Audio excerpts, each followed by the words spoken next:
El onanismo. Ensayo sobre las enfermedades que produce la masturbación. Por Samuel Auguste Tissot.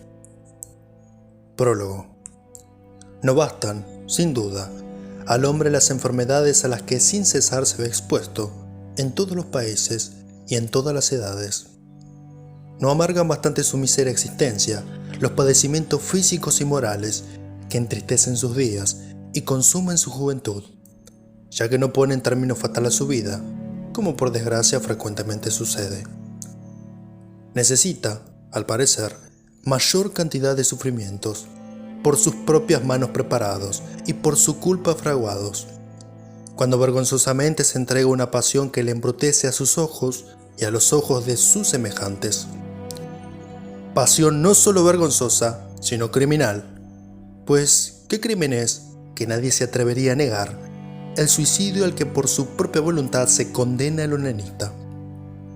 Véanlo si no, dirijan una mirada compasiva a su pálido y demacrado rostro, falto de color, de animación, de vida, con los ojos tristes, en los que se retrata la vergüenza y hasta el temor, con los labios descoloridos, ronca y débil la voz, acusando desaliento y fatiga al menor movimiento, debilidad de la visión, dolores de cabezas continuos, inapetencia, dolores en diversos puntos del cuerpo, repugnancia a los placeres legítimos que la sociedad y las personas honradas proporcionan. ¿No les indica esto que allí hay algo más que una afección? ¿Algo más que no es material, que no depende de su constitución física? ¿No les indica esto? ¿No les refleja ese rostro de criminal confeso, que el enfermo tiene el íntimo convencimiento de la maldad con que procede y de lo culpable de su vicio? Es por esto que cualquier obra, como la del señor Tissot, que venga a poner de manifiesto los desgraciados efectos, los desórdenes y trastornos inherentes a esa pasión, toda obra que con vivos colores ponga de forma palpable el sombrío cuadro de los efectos y exponga luego los medios más adecuados para corregir y transformar a un ser enclenque y enfermizo, un miembro inútil de la sociedad, en uno vigoroso y robusto, un joven a quien no avergüence las miradas de sus semejantes, que con la frente erguida y la mirada desenvuelta pretende ocupar un sitio más o menos humilde en la misma sociedad que aborrecía y odiaba. Es una obra meritoria y de misericordia. Y si es triste ocuparse de los crímenes de nuestros semejantes, porque su consideración aflige y humilla, como el mismo Tissot dice en su prefacio, en cambio podemos tener el consuelo de que así contribuimos a disminuir sus estragos y a endulzar las miserias de los daños de sus actos. Y no se pretenda que obras de esta naturaleza, encargadas de relatar vicios e historias repugnantes, no se diga que semejantes obras, en las que ese vicio, esa pasión criminal y vergonzosa, se retrata en toda su desnudez y con los vivos colores con las que naturalmente se encuentran, son motivo de escándalo, páginas indecentes que solo el luvidrío de los hombres merecen. Pues aunque los médicos son los únicos casi que a su lectura dedicarán breves momentos, ningún peso tiene esta consideración. Podríamos decir como San Agustín: si lo que escribimos escandaliza a las personas impúdicas, deberían acusar no a las palabras y a las expresiones que nos vemos obligados a emplear para explicar nuestro pensamiento, sino a lo bajo e infame de su podrido corazón.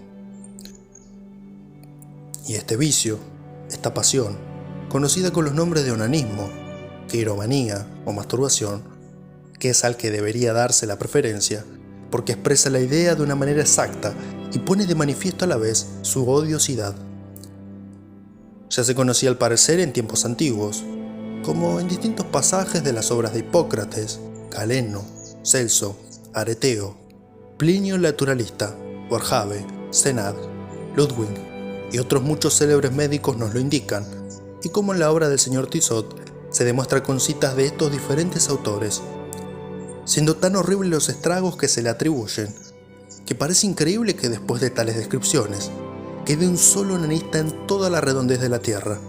Es que la pasión ciega hasta el extremo de conducir al suicidio, sin dejar al ánimo un momento de reposo y de calma para considerar los desafortunados estragos que a las personas acarrea.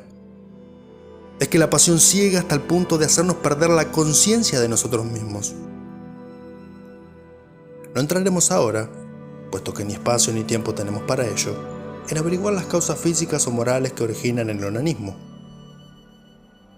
No enumeraremos tampoco las afecciones que acarrea a los desgraciados que en la oscuridad de su hogar arrastran un resto de vida abatida y material.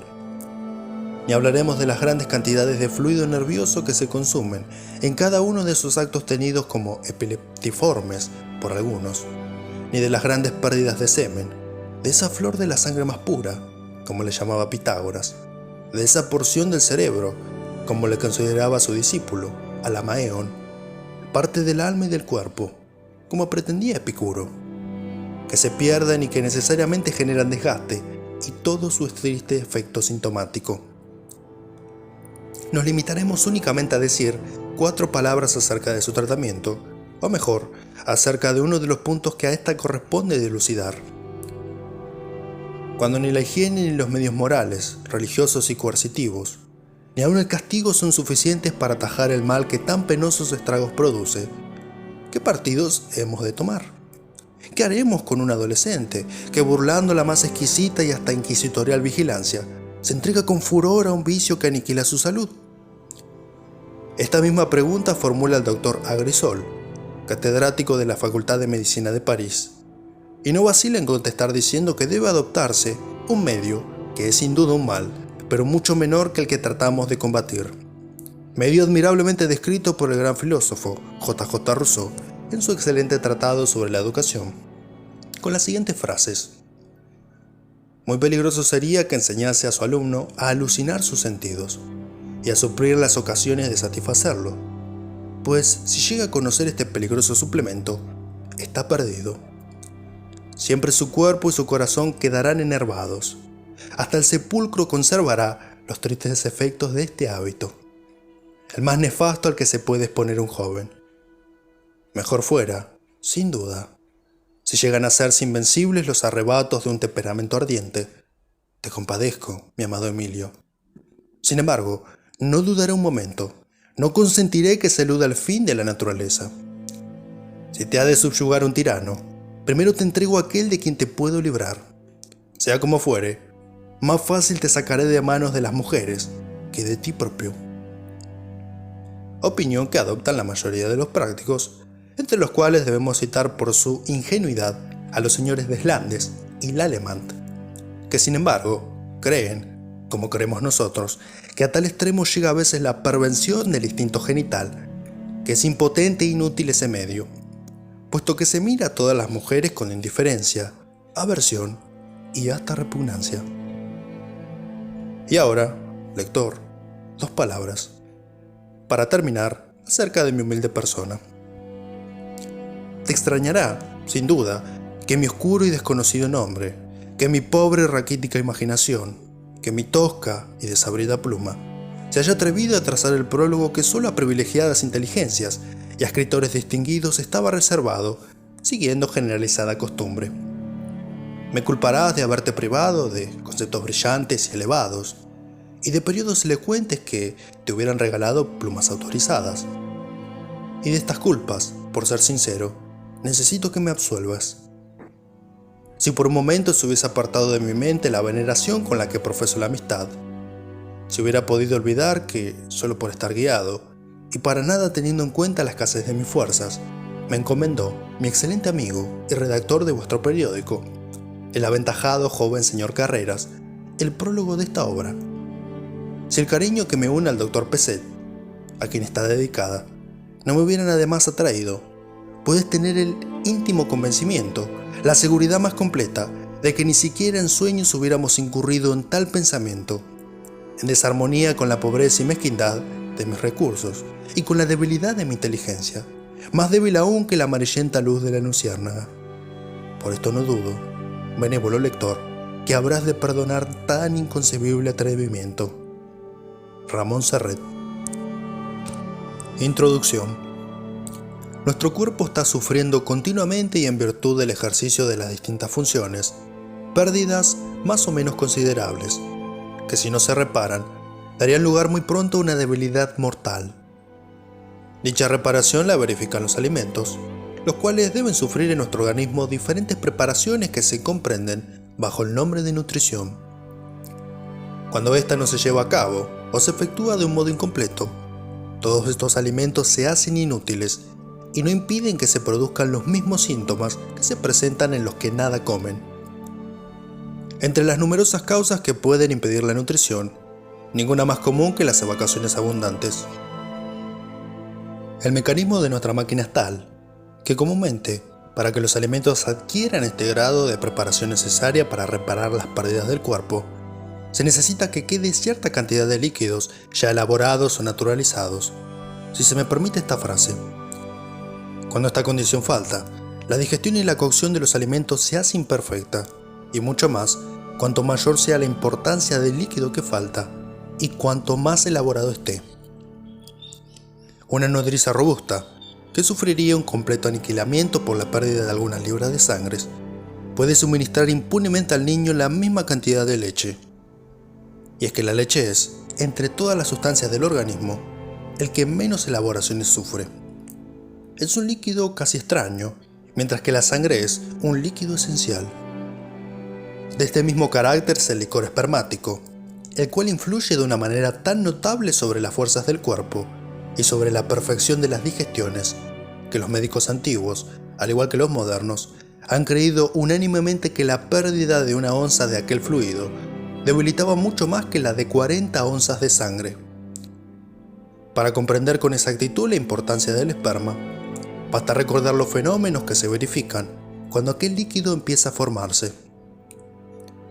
La voz y la fisonomía cambian, aparece la barba, todo el cuerpo toma otro aire característico del cambio producido por la pubertad, porque los músculos adquieren un tamaño, grosor y consistencia que forman un gran contraste entre el cuerpo de un adulto y el de un joven que apenas haya pasado la pubertad. Todos estos cambios producidos en el organismo pueden impedirse o detenerse dirigiendo nuestra acción sobre el aparato genital. Y hay varias observaciones que prueban que la amputación de los testículos en la edad viril puede dar lugar a la caída de la barba y determinar la nueva aparición de la voz infantil.